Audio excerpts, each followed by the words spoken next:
Bien, entonces el libro que tengo aquí es La mente consciente, en busca de una teoría fundamental de David Chalmers. Y bueno, se trata de buscar o de interpretar cuál es la postura que tiene Chalmers para luego hacer una comparación con la otra postura que es digamos, en muchos puntos opuesta, la de Daniel Dennett.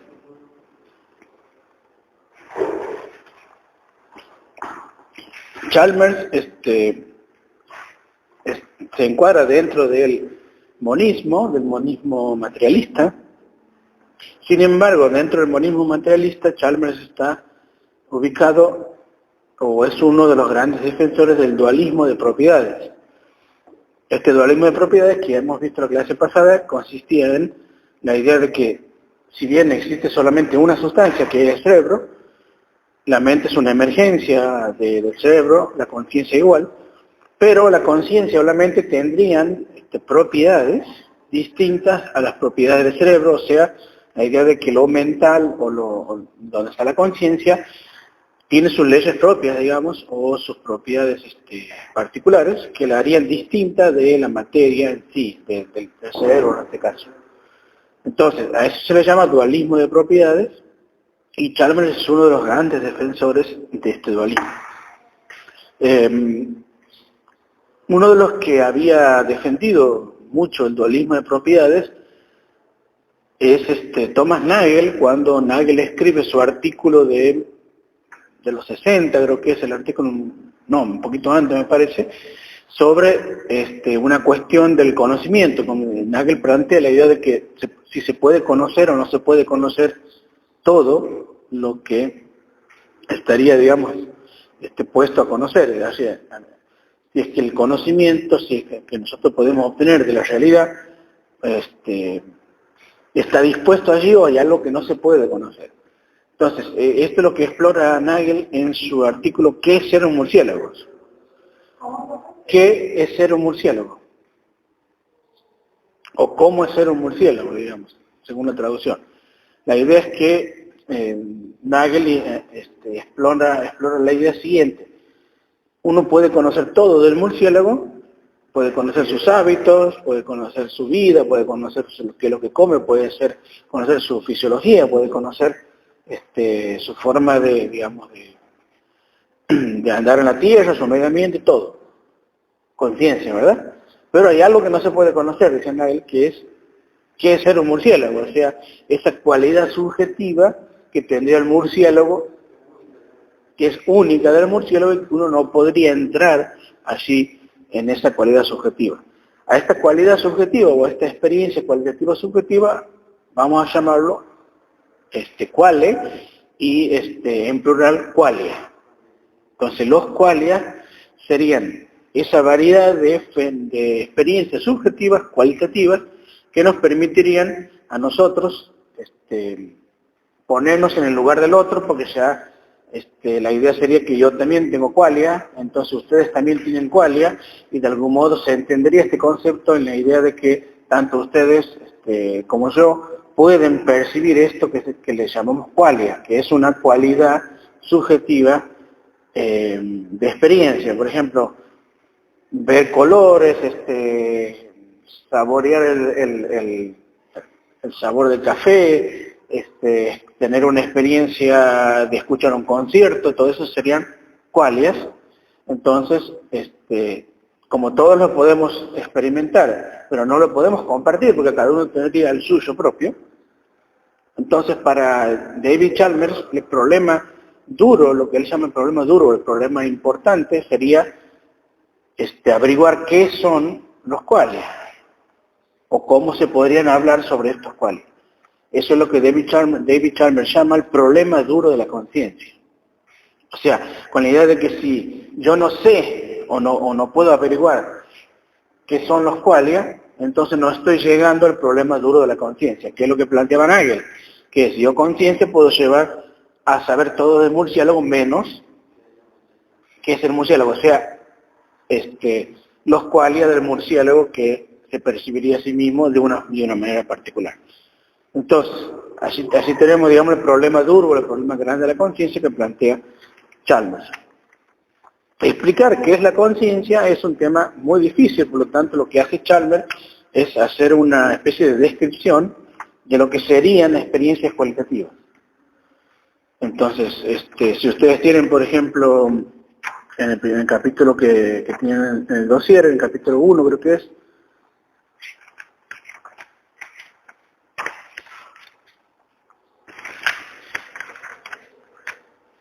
tienen en la página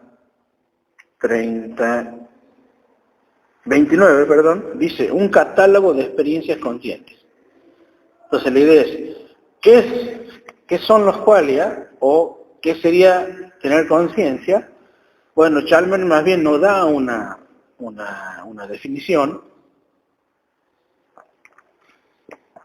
porque dice que la definición no terminaría de apresar, digamos, lo que es la conciencia, porque también el término conciencia se utiliza de modos distintos. A veces se utiliza como sinónimo de estar despierto. Como decimos, estoy consciente en el sentido de estoy despierto. Entonces, si estoy inconsciente significa que estoy desmayado, estoy dormido, digamos. Bueno, ese no es el sentido de conciencia que estamos manejando. También a veces se utiliza conciencia como tener un conocimiento, ¿no? Como dice, es consciente de X cosa, que quiere decir que sabe o que conoce X cosa. Tampoco ese es el sentido de la conciencia que estamos manejando. También se utiliza consciente en el sentido de tomar conciencia, ¿no? Como, no sé, como percatarse de ciertos peligros o de cierta situación peligrosa, que dice, bueno, tomó conciencia o qué inconsciente cuando manejó de este modo. Bueno, esos sentidos de conciencia no son los sentidos que estamos manejando aquí. Aquí la conciencia es todo eso y más. Ser consciente significaría estar no solamente despierto, sino que estar recibiendo todos esos qualia que uno tiene. Por ejemplo, ustedes tienen varios qualias en este momento. Un qualia de estar escuchando esta clase. Otro sería el de percibir de algún modo sus ropas. Tienen alguna experiencia subjetiva de percibir sus ropas, que ahora se hace consciente porque estoy mencionando. Antes de eso no. También está consciente de la temperatura que está en el lugar, que ahora también de nuevo se hace consciente, antes no. Entonces hay muchos grados de cuáles están, los colores que están viendo. ¿Cómo? Que están llegando y no llegando y están apagándose y volviéndose a prender, porque de acuerdo a la atención que yo le ponga, ustedes van a sentirlo. Ahora, por ejemplo, ustedes no sienten la ropa hasta que yo les digo ahora que están sintiendo la ropa, entonces están teniendo esos qualia. Sin embargo, antes no lo tenían, porque se lo olvidaban, porque su conciencia estaba tratando otra cosa, digamos, enfocada en otra cosa. Entonces, fíjense, es un problema que va y viene, es una cosa que se prende, se apaga, pero nunca deja de estar, digamos. Entonces, hay toda una experiencia que se les hace presente, digamos. Entonces, la idea de Chalmers es estudiar eso, y eso sería para Chalmers el problema duro de la conciencia. Aquí tienen varias experiencias cualitativas, por ejemplo, experiencias visuales, como ver colores, es lo mismo ver un naranja que ver un verde, que ver un rojo. La verdad que no es lo mismo, uno sabe claramente cuando está viendo un rojo, cuando un verde, y qué sensación cualitativa tiene de eso. Lo mismo experiencias auditivas, a veces se escuchan, no sé, un teléfono, un ruido de celular, entonces inmediatamente, además de escuchar el sonido, eso les provoca una serie de experiencias cualitativas que tienen que ver con cuánta memoria tienen sobre eso, que si estaban esperando o no algo, entonces hay toda una cuestión consciente ahí. Lo mismo experiencias olfativas, experiencias táctiles, el dolor, por ejemplo. ¿Qué es el dolor? ¿No? O sea, uno siempre tiende a pensar que el dolor es algo que uno siente en el cuerpo, y en realidad es falso, ¿no? O sea, si ustedes se pellizcan en cualquier lado del cuerpo y si les preguntan dónde sienten el dolor, tienden a decir que sienten el dolor en el mismo lugar del pellizco. Y en realidad no es así, ¿no?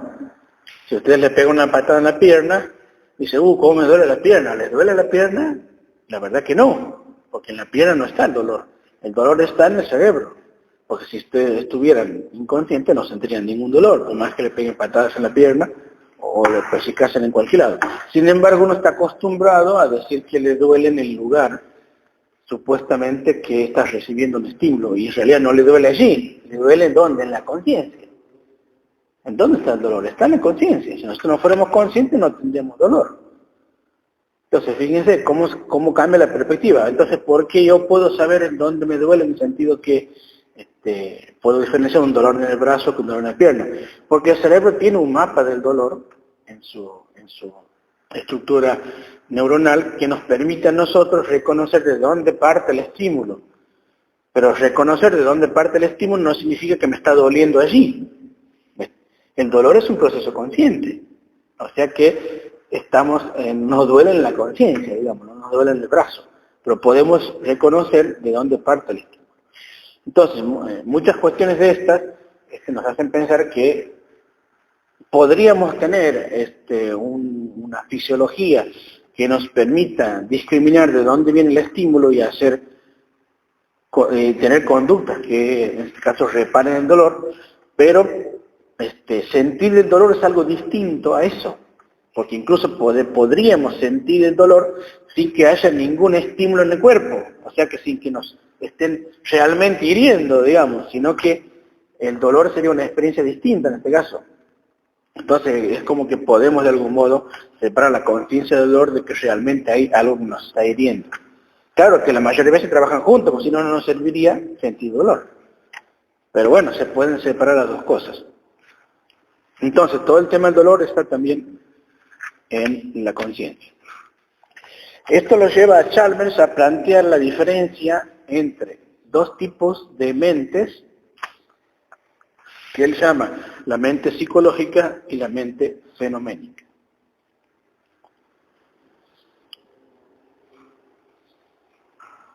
Entonces dice, la mente tiene un aspecto fenoménico y tiene un aspecto psicológico. El aspecto fenoménico sería el aspecto que nos llevaría a estudiar la conciencia y los cuales.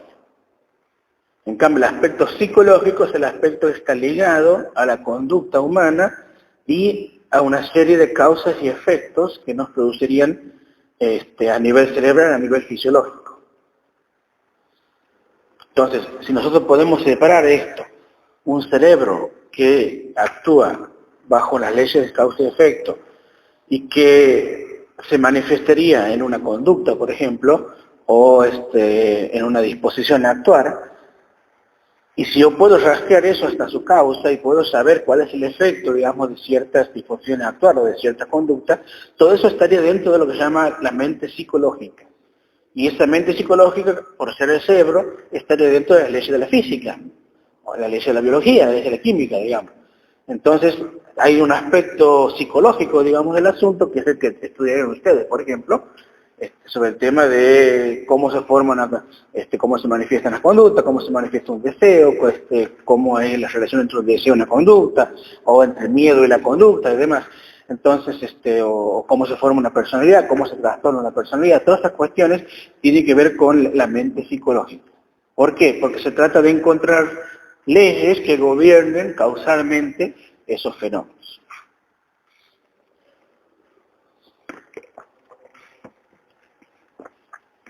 Entonces, este es un aspecto de la mente. Pero la otra mente, que le llama mente fenoménica, está ligado a la conciencia. Puramente la conciencia, o sea, lo fenomenológico de la conciencia. Esas experiencias cualitativas, esos qualia, sería el estudio de la mente fenoménica. Ahora, entonces, la idea es, la mente psicológica está bajo las leyes físicas, las leyes que pertenecen al mundo cerrado de la física. En cambio, la mente fenoménica no sería alcanzada por las leyes de la física. Estaría fuera de las leyes de la física con sus propias leyes. Por eso que Chalmers, si bien al ser un monista dice la conciencia emerge del cerebro, pero una vez que la conciencia emerge del cerebro se va a colocar fuera del edificio causal, digamos, cerrado de la física. Se coloca fuera, entonces ya la física no la puede tocar. Este colocarse fuera no significa que existe independientemente, no es una sustancia, digamos, que anda dando vuelta. Significa que se necesitan otras leyes que no sean las leyes físicas para tratar la conciencia, las leyes de la conciencia, digamos. Entonces la realidad sería las leyes físicas más las leyes de la conciencia. Entonces habría que encontrar, dice Chalmers, unas nuevas leyes físicas, una nueva ley de la conciencia que nos explique esta realidad toda, que sería la materia o lo material más la conciencia. Ahora, no es sustancia, ¿no? O sea que si se acaba el cerebro, se acaba la conciencia, digamos. No es que la conciencia va a andar sola, digamos, dando vuelta por ahí, sino caeríamos otra vez en el alma. No, si no hay cerebro, no hay conciencia. Ahora, una vez que el cerebro emerge la conciencia se independiza, digamos, de este modo, como con sus propias leyes, y ya están desconectadas causalmente. Toda la cuestión de la conexión, esa es la parte más difícil, digamos, que planteé. Creo que Chalmers no la termina por resolver, no la termina por resolver, digamos, porque es el problema. ¿Cómo? No, aquí Chalmers... No, yo no creo que nadie haya podido hacer eso. Que es, si es que vos piensas que la conciencia tiene leyes propias, ¿cómo hace para influir en el cerebro que tiene sus leyes físicas? Bueno, Chalmers intenta hacer algo, pero es muy insatisfactorio, digamos, no termina por resolverlo realmente. Entonces lo deja como si fuera que es un problema que todavía no se ha resuelto. Pero hay un avance con respecto al dualismo sustancial, que es que no existe como sustancia. Es un producto del cerebro, y luego que el cerebro deja de existir la conciencia. No es que va a seguir sola.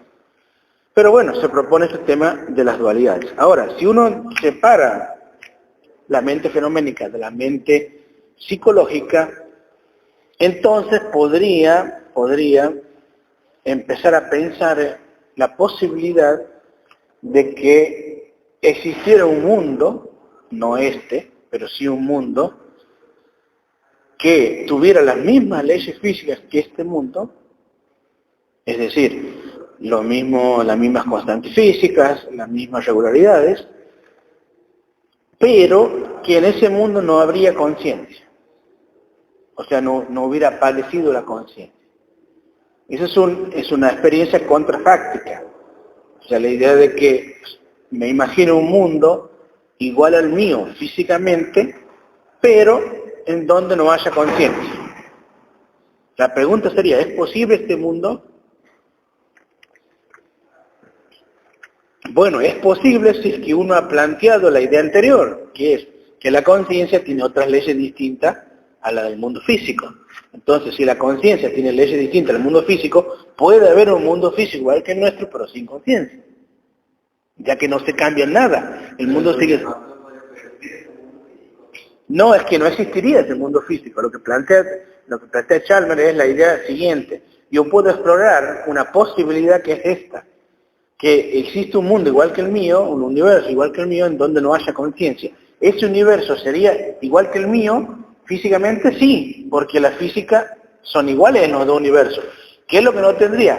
La conciencia. Como la conciencia no se ve afectada por la física, los dos mundos serían iguales. Y esta es la que plantea Chalmers.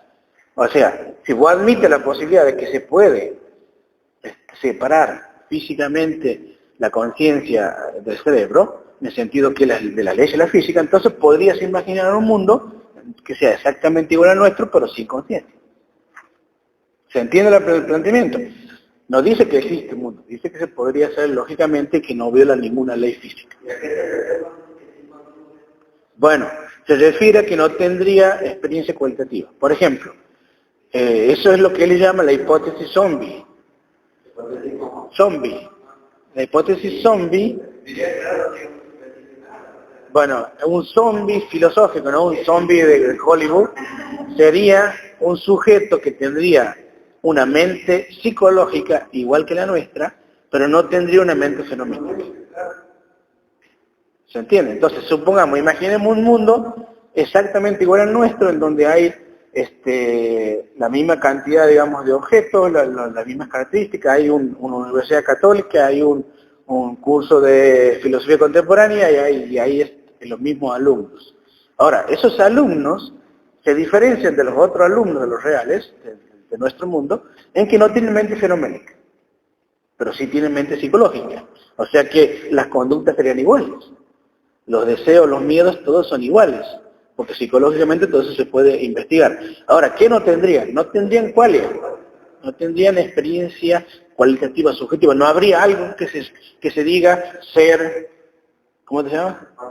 Ser Facu, ser Lucio y ser Marcela. No habría eso, no habría ese plus, digamos. Simplemente ustedes serían exactamente lo mismo, podrían escribir de la misma manera, hablar de la misma manera, pensar de la misma manera, pero no tendrían experiencia cualitativa.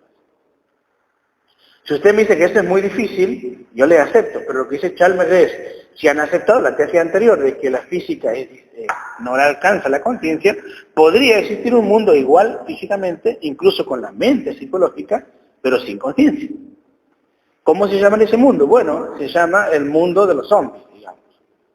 Ahí hay zombies de Facu, zombies de Lucio, zombies de Marcelo.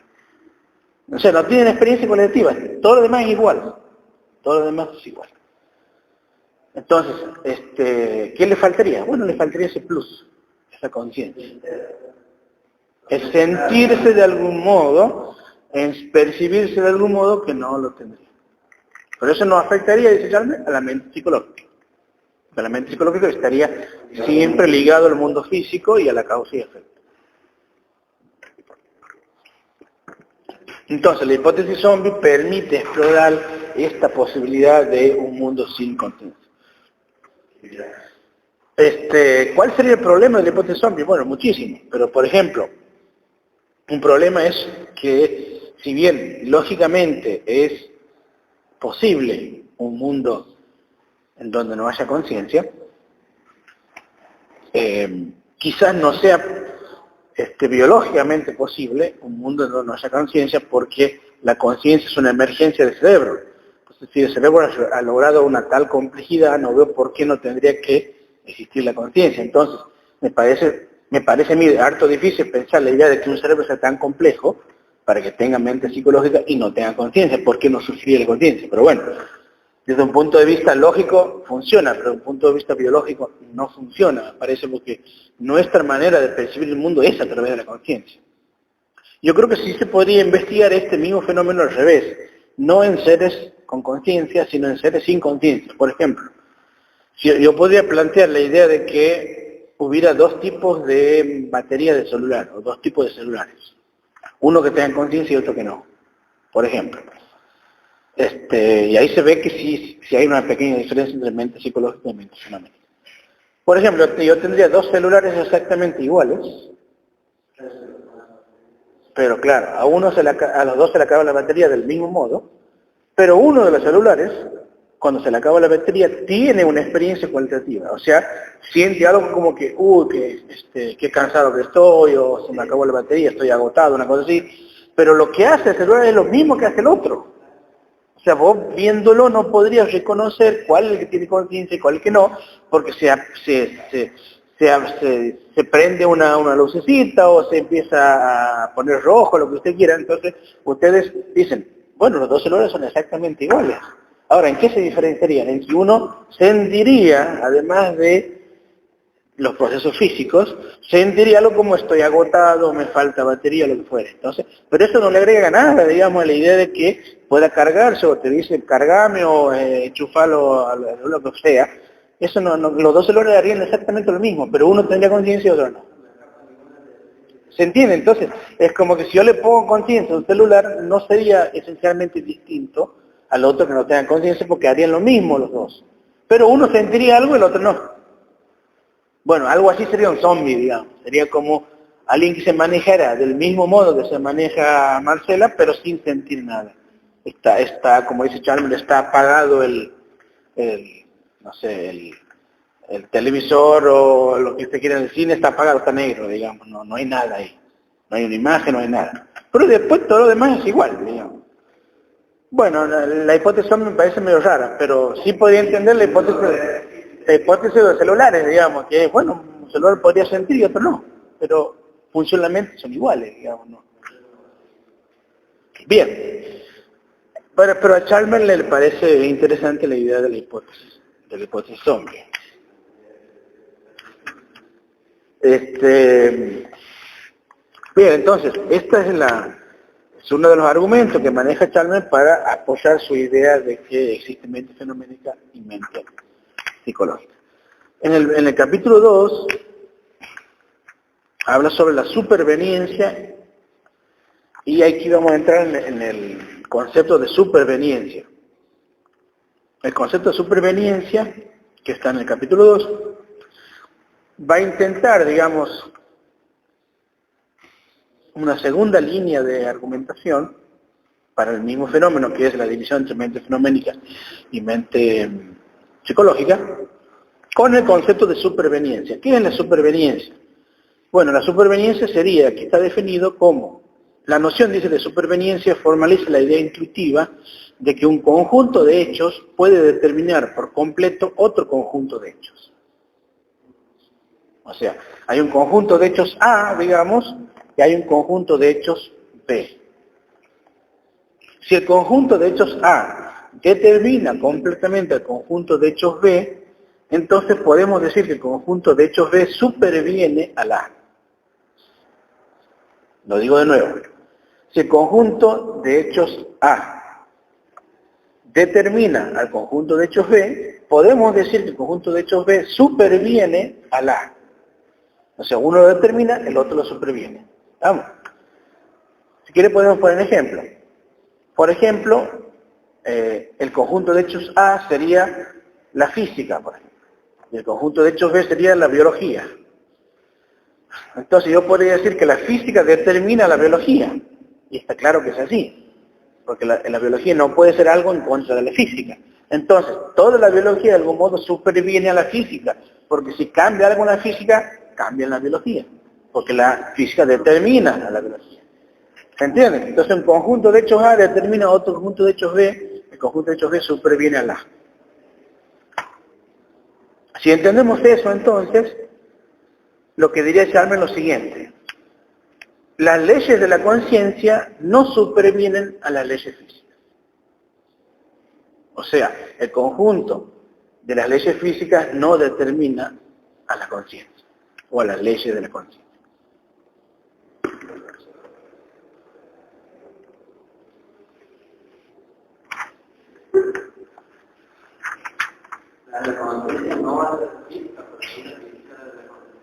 No, él dice que ninguna de las dos, porque la física no determinaría las leyes de la conciencia.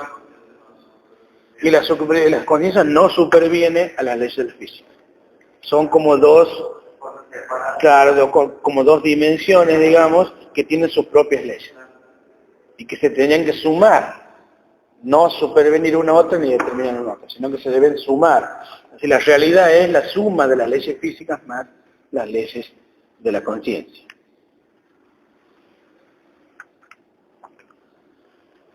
Hay muchos para explorar el tema de la superveniencia, pero con eso me parece que es suficiente. Después tienen varios tipos de superveniencia lógica, superveniencia física, superveniencia real, hay varios tipos, no importa. La idea base es esa, la conciencia es algo que está fuera del determinismo, digamos, físico o de las leyes de la física. Entonces lo que deja de lado Chalmers es el reduccionismo, ¿no? La idea de que la conciencia puede reducirse a la fisiología. ¿Se acuerdan que una de las posturas, como hemos visto en la clase pasada, es la de el reduccionismo, el materialismo reductivo? O sea, para la conciencia tiene como una base que está en los estados fisiológicos, o sea, a ciertos estados fisiológicos le corresponden estados conscientes. Entonces, de algún modo, leyendo la fisiología puedo saber qué estaría sintiendo, qué estaría experimentando como fenómeno el sujeto, porque hay una correlación entre fenómenos conscientes y fenómenos fisiológicos, digamos. Entonces, ese tipo de reducción, me parece que Chalmers no estaría muy de acuerdo. Lo que sí está de acuerdo Chalmers, en algún punto, es la idea del funcionalismo. ¿Recuerdan el funcionalismo? La postura que implica que no importa de qué está hecho algo, sino cómo está hecho. O sea, las relaciones que tienen entre sí los elementos, sus partes, es mucho más importante que de qué están hechos o, digamos, cuál sería el material con el cual la forma. Entonces, si sirve para que algo funcione, digamos, entonces estaría bien, digamos. No importa el cómo, sino no importa de qué están hechos, sino las relaciones internas, digamos, entre sus partes. Entonces esa es la tesis funcionalista que sí adopta de algún modo David Chalmers. Entonces se abre el camino hacia la idea de la conciencia en la inteligencia artificial, ¿no? O sea, las máquinas de algún modo podrían ser conscientes, porque no importa, como le digo, que sea un cerebro orgánico, sino importa cómo estén ordenados sus elementos que la forman. Esto es interesante porque hay una especie de paralelismo en la inteligencia artificial y el cerebro humano que consistiría en lo siguiente. Para casi todos los pensadores, el cerebro o la emergencia de la conciencia sería un producto de un cerebro complejo. Entonces, esto implica que la complejidad que tiene el cerebro, o sea, sus redes de conexiones, son tan complejas que en algún momento surge la conciencia. O sea, entonces la conciencia es un producto de un cerebro complejo. Un cerebro simple no permitiría la emergencia de la conciencia. Permitiría la mente psicológica, digamos, pero no la mente fenoménica. Entonces, eso nos podría abrir algunas posibilidades, si seguimos con la analogía. En ciertos animales, digamos, en donde su cerebro es complejo, digamos, en los animales, en los mamíferos, y dentro de los mamíferos los primates, por ejemplo, o algunos mamíferos como el delfín o la ballena y demás, que tienen cerebros realmente complejos, entonces uno podría pensar claramente que allí hay conciencia, y que no habría ningún problema en que haya conciencia, digamos, en grados distintos, como quieren ustedes, pero hay conciencia. En cambio, en un cerebro quizás uno supondría menos complejo, como un cangrejo, no sé, los insectos quizás, uno diría, bueno, ahí no hay una tal complejidad cerebral que no permitiría la emergencia de la conciencia. Podría ser. Entonces, si esta analogía la aplicamos a las máquinas, podríamos pensar exactamente lo mismo. ¿Por qué las máquinas hoy no tienen conciencia? Porque su estructura interna no es lo suficientemente compleja para la emergencia de la conciencia. Entonces, máquinas simples, sin conciencia. Máquinas complejas, podría surgir la conciencia porque del mismo modo surgió la conciencia en los cerebros complejos. Ahora hay una cuestión interesante, sí.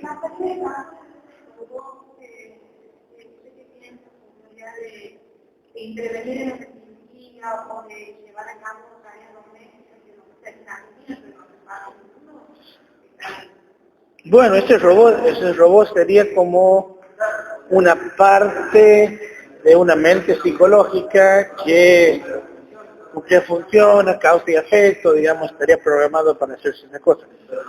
Pero supuestamente, claro, no tiene ningún sentimiento, digamos, no tiene ninguna imagen mental ni ningún qualia que diga, bueno, estoy cansado, qué podrido que estoy de hacer esto, cosas como esa, entonces no tendría eso. Entonces, se acaba en esa función que incluso podría aprender del ambiente, porque hay robots que están programados para aprender sobre cómo sortear ciertos obstáculos. Entonces estaría correcto. Ahora el tema sería, además de eso, tiene una mente fenoménica, o sea, tiene algo que acompaña eso, que es una experiencia cualitativa, o sea, que él se siente mal, bien, con dolor, sin dolor. Ahí estamos en un problema, ¿no? Parece que no lo tiene ahora. Pero podría tenerlo, no hay nada que lo impida. No hay nada que lo impida, porque quizás su cerebro no es tan complejo para que surja esto. Entonces, en el momento que surge, o que surgiría, estaremos ya teniendo dos mentes, una psicológica, que es la que siempre tuvo, y la fenoménica, que sería como producto de la emergencia. Y esta emergencia es interesante porque a veces el producto total, digamos, el sistema que forma, en este caso un cerebro o un cerebro electrónico, a veces es más que la suma de sus partes. Por eso es interesante la cuestión de la emergencia cuando es complejo. Por ejemplo, no es lo mismo pensar digamos, en una máquina que, por ejemplo, en una calculadora, que podía hacer, computa básicamente, o sea, lo que hace es hacer rápidamente unos cálculos, muy rápidamente, y pareciera como que es magia lo que sucede, ustedes ponen un número, lo multiplican y ahí viene el resultado. Lo que hace la máquina es como ir paso por paso, sin saltarse ninguno, y al final darte un resultado, o sea, no está pensando el resultado, sino que lo está como acumulando y al final te lo larga. Ahora, eso también podríamos hacer nosotros con un método, pero a nosotros nos costaría muchísimo tiempo, ¿no? La máquina lo hace muy rápido, entonces parece como que lo que hace está haciendo magia, en realidad está haciendo lo mismo que podría hacer un niño cuando aprende a contar, digamos. Sigue unos pasos mecánicos hasta llegar al resultado. Pero por ahí hay máquinas que no hacen eso. Hay máquinas que están programadas para tener unos programas, pero que esos programas se activarían o se desactivarían de acuerdo a qué sucede en el ambiente. Entonces es distinto a computar simplemente. A veces tienen que evaluar, digamos, cuál es la que sería mejor para que se active aquí o que se active allá, que es lo que hace, por ejemplo, no sé, las máquinas quizás de ajedrez, ¿no? Que juegan ajedrez. A veces tendrían que decidir ante partidas iguales o más o menos iguales cuál es la que sería la más conveniente, ¿sí? Entonces me parece que ahí hay un avance con respecto a solamente computar, solamente sumar o restar en un tiempo muy pequeño, digamos, a resolver situaciones si bien con programas, pero hay una pequeña evaluación, digamos, de qué programas sería mejor. No sé si sería razonable.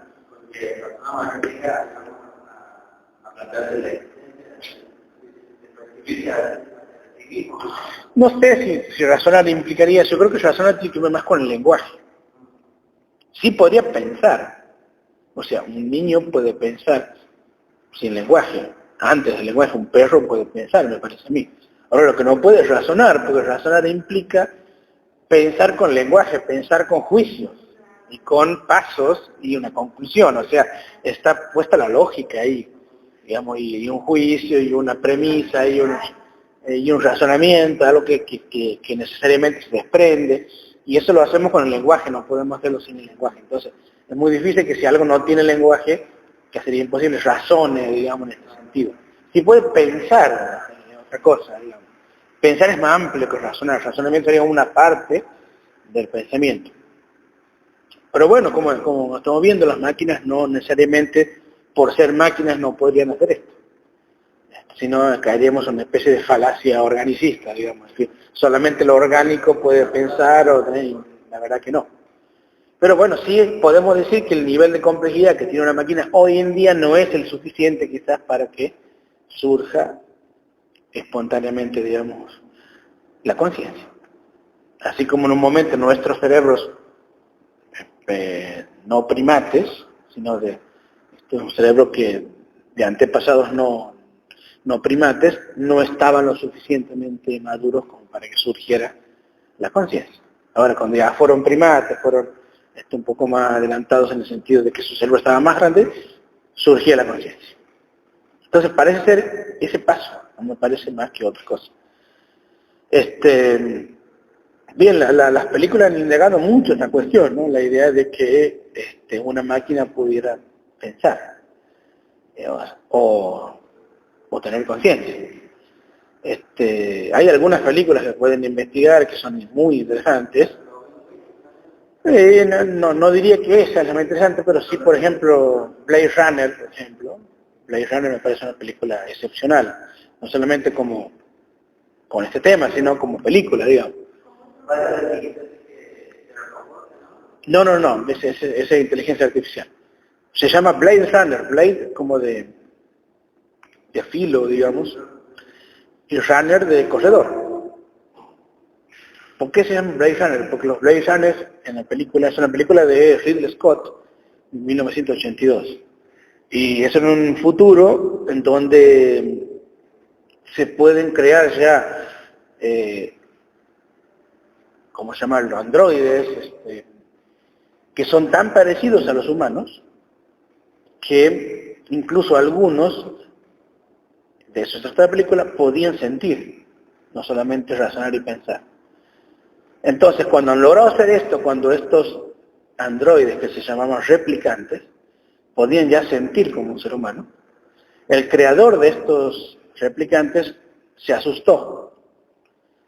Entonces, quiso poner una especie de cláusula o de control, y a estos replicantes ya ultra, digamos, avanzados, que ya no se distinguían del ser humano, les puso 4 años de vida. O sea, eran iguales al humano, pero el creador le puso 4 años de vida. A los 4 años se desintegraban y morían.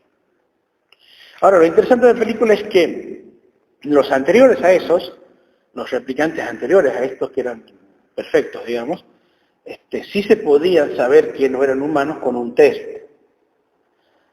que simulaba mucho el test de Turing. El test de Turing es un test que propuso Alan Turing, que consiste en un artículo que se llama ¿Pueden pensar las máquinas? Alan Turing responde que las máquinas pueden pensar si es que pasan ese test. Y el test consistía en lo siguiente, consistía en que un entrevistador pudiera hacer preguntas a varios sujetos, sin verlos a los sujetos, simplemente había una especie de voz que les respondía, pero el entrevistador, que era un humano, no sabía cuál de esos sujetos era una máquina, pero lo tenía que descubrir con las preguntas. Entonces, lo que plantea Turing es lo siguiente: si luego de la entrevista el entrevistador no sabe cuál es el humano y cuál es la máquina, entonces dice, pueden pensar las máquinas. Esa sería la idea. Bueno, entonces en la película se plantea, justamente la película comienza con un test de este tipo a uno de los replicantes para saber si es o no humano. Entonces, si la ven en la película, me parece interesante las preguntas que hacen para... Digo, ¿qué pregunta podría hacer yo para darme cuenta si es un humano o no? Pregunta que lo puedo extender a ustedes, ¿no? ¿Qué preguntarían ustedes si tendrían la oportunidad de hacerle un test a un replicante que no saben si es realmente humano o es un androide? ¿Qué le preguntarían? ¿Cómo? Y bueno, te va a contestar cosas, digamos, te va a contestar el mismo que te contesta el humano, creo. O sea, bueno, se siente bien, mal, una porquería, no sé, hay muchas respuestas posibles, pero yo creo que pasaría la prueba de esa, digamos. ¿Cómo? Y bueno, te podría mentir, digamos, te va a decir que sí, te podría mentir. Yo no creo que ninguna de esas preguntas que sobre el sentimiento podría, de algún modo, porque pueden mentir, digamos. En la película le hacen una pregunta un poco rara, no se lo voy a decir porque lo voy a enviar. Pero yo le haría otra pregunta a la máquina, o al que no sé qué es máquina. No, la película no, le digo cuál es la mía. La mía es la siguiente. Yo le haría una pregunta a la máquina de tal modo que la máquina supiera la respuesta de la pregunta que estoy haciendo y que un humano no la supiera. Entonces, si la máquina sabe la respuesta, o sea, si la da la respuesta, yo me daré cuenta que es una máquina. Pero ojo, si la máquina es una máquina y se da cuenta que la respuesta es tal que al decirla se revelaría como máquina, entonces la máquina tendría que mentir. Tiene que decir que no sabe la respuesta. Ahora, si la máquina puede mentir, está claro que está pensando o tiene conciencia. Entonces, la pregunta que le haré yo sería una pregunta que lo obliga a mentir. Que lo obliga a mentir. Ahora, si alguien miente, está claro que es consciente, digamos. Entonces, yo le haría una pregunta quizás matemática, una pregunta que solamente pudiera calcular una máquina, no un ser humano. O sea, le preguntaría una cuestión matemática, no sé, algunas derivadas, algunas integrales que me lo haga ahí en el momento. Un humano quizás esa respuesta no la podría hacer si no hace el procedimiento, pero la máquina lo puede hacer tranquilamente. Ahora, La máquina, si me da la respuesta, es una máquina. Si no me la da y me miente, bueno, la máquina está pensando. Entonces, me parece que pasaría la prueba si miente. Esa es una cuestión que me parece a mí que es buena, porque la máquina no debiera mentir. No debiera mentir. Y si miente, está pensando, está claro que está pensando. Entonces, listo, con eso. Y sí, claro, porque yo tengo que obligarlo a que miente. En la película no le hacen esa pregunta, le hacen otra pregunta que más lo que decía aquí el compañero, algo que tenga que ver con un sentimiento. Porque como no era exactamente que sentía, sino que fingía, entonces era como que su respuesta era medio rara.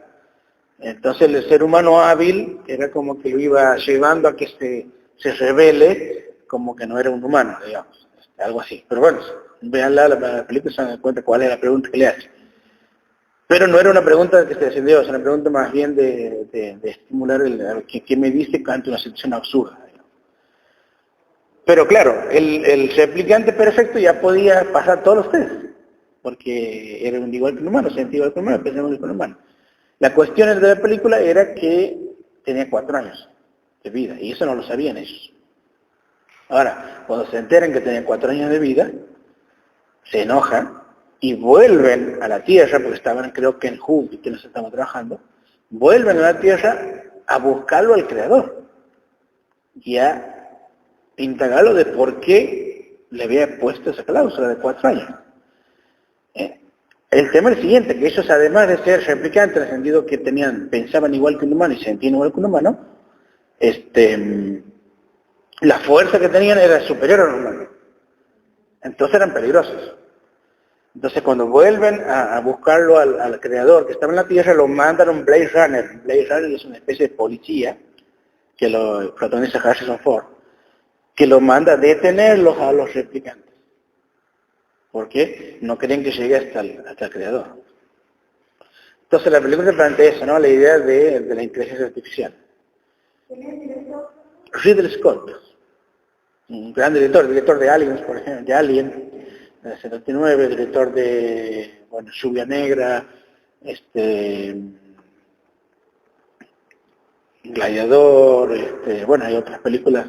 Gladiador no es la mejor, pero hay otras que son muy buenas, sobre todo esa etapa anterior a los 90, digamos, tiene películas muy buenas. Pero Blade Runner es una genialidad, quizás la segunda mejor película de historia en el sentido de ciencia ficción, digamos. Quizás superada por la de Kubrick, 2001 Odisea en el espacio, pero la de Kubrick, 2001 Odisea en el espacio, debe ser la mejor película de ciencia ficción de la historia. Bueno, haces mal, digamos, no ver. 2001 Odisea en el espacio.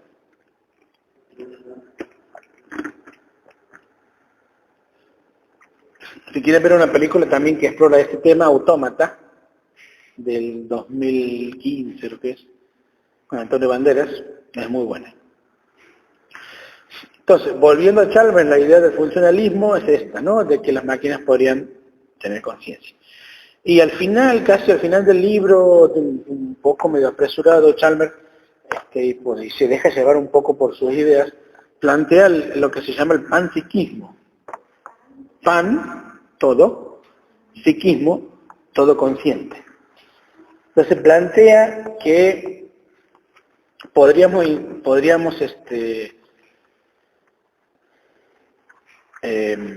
pensar que la conciencia no es solamente la conciencia de tipo cualitativa que tenemos, sino que conciencia sería algo como una capacidad que tendría, no sé, un artefacto, un animal no tan complejo, de intercambiar, digamos, una especie de información con el medio ambiente.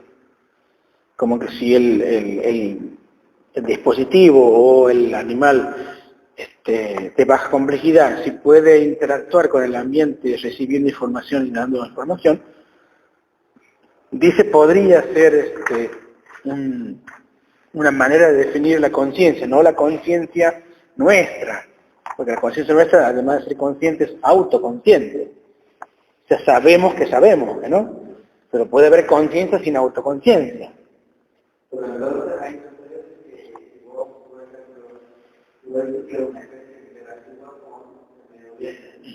Pero ¿cómo podría estar seguro de que de verdad se está actuando consciente y que no sería, digamos, Por eso, porque es una...